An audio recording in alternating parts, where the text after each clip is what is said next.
Hey everybody, welcome back from spring break.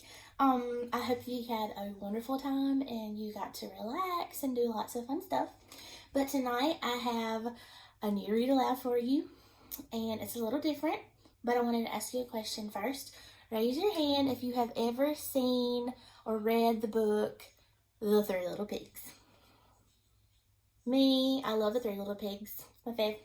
Anyway, so I have a book and it's a little different. And it says the true story of the Three Little Pigs. But it's not by the Three Little Pigs. It says by a wolf. So instead of the three pigs telling the story like we know, the wolf is going to tell the story. And I think he's got a completely different idea of what happened, really.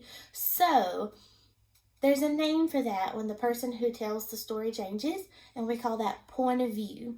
So we are going to listen to the true story of the Three Little Pigs from the point of view of the wolf. So let's get started.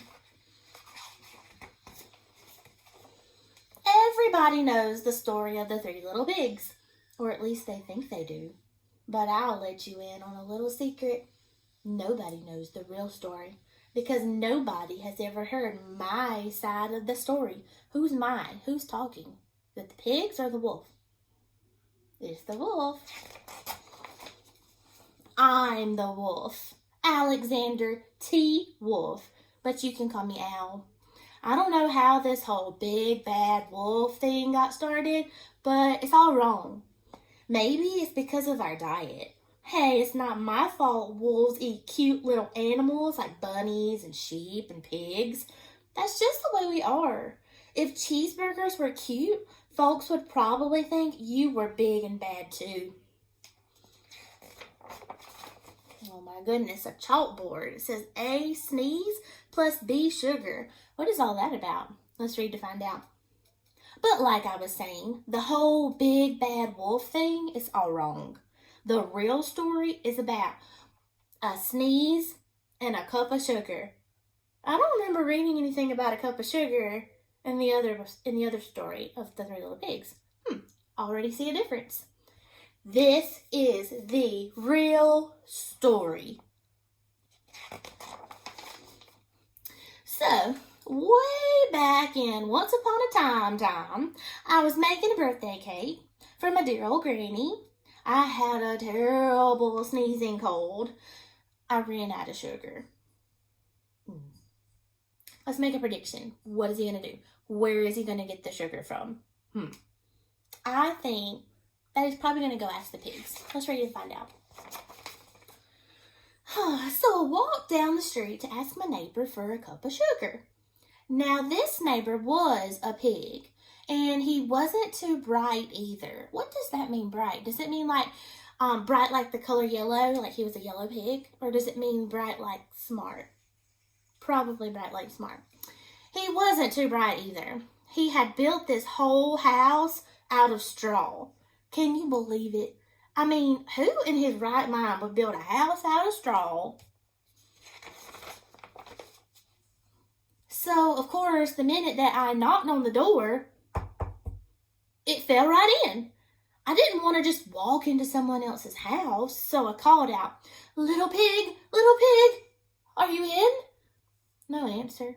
I was just about to go home without the cup of sugar for my dear old granny's birthday cake. That's when my nose started to itch, and I felt a sneeze coming on. Well, I huffed, and I snuffed. Achoo! And I sneezed the greatest sneeze. Oh no, what happened? I gotta read the picture. And you know what?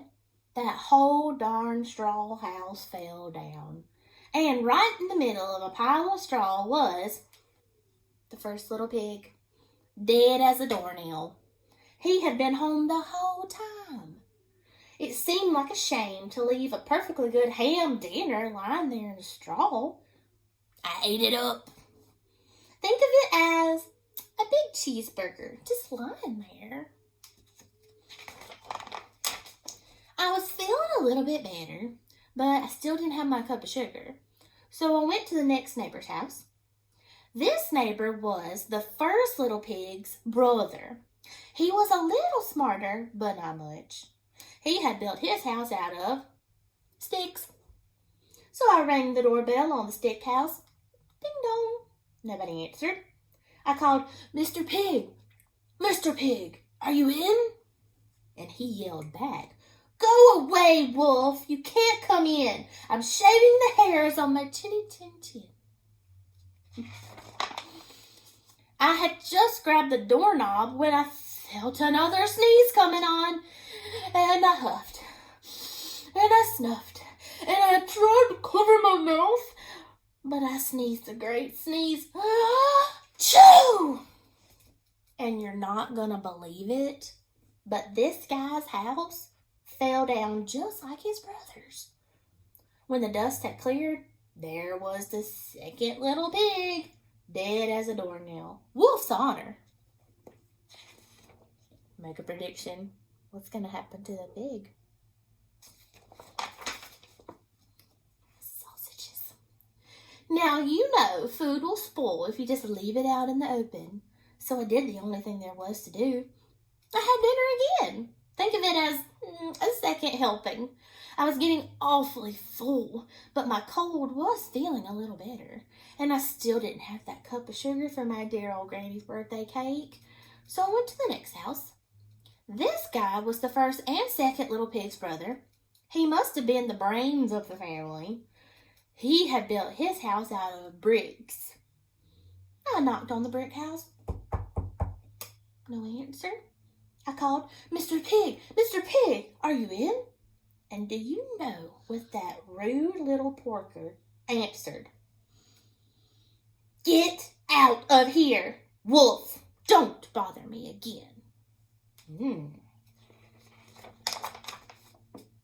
Talk about impolite.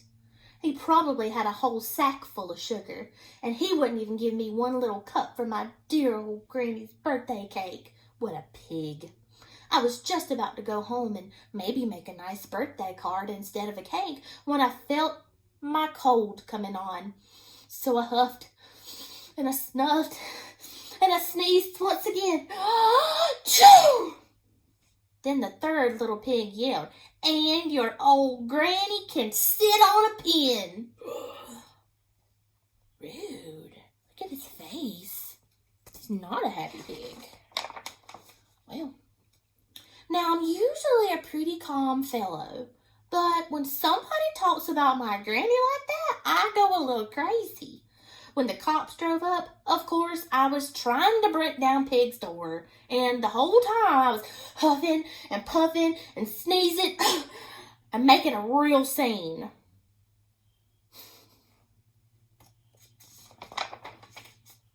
The rest, as they say, is history. Big Bad Wolf. Oh no. The news reporters found out about the 2 pigs that I had for dinner. They figured a sick guy is going to borrow a cup of sugar didn't sound very exciting. So they jazzed up the story with all that huff and puff and blow your house down, and they made me the big bad wolf. That's it. The real story. I was framed. Where is he? Looks like he might be in jail. He says, "But maybe you could loan me a cup of sugar." What would you do? Would you loan him a cup of sugar? Whose side are you on? The 3 little pigs or the big bad wolf? You tell me. I hope y'all enjoyed it.